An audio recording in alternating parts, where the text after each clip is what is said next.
Wow!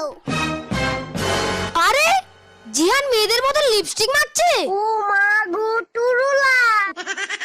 দাঁড়া, আন্টিকে গিয়ে বলি জিহানকে আজকে মার খাওয়াবো। আন্টি, জিহান না ওখানে বসে মেয়েদের মতো লিপস্টিক মাখছে। কি তাই নাকি? কই চল তো দেখি। হ্যাঁ হ্যাঁ, তাড়াতাড়ি চলো। আন্টি ওই দেখো। এই জিহান, তুমি মেয়েদের মতো লিপস্টিক লাগাচ্ছ কেন? জিহান এবার মজা বুঝবে। মাম্মা, এটা তো লিপস্টিক নয়, এটা তো লিপস্টিক ক্যান্ডি। কি লিপস্টিক ক্যান্ডি?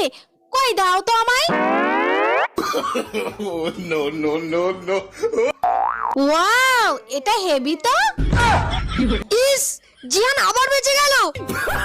বন্ধুরা লাইক করে দাও।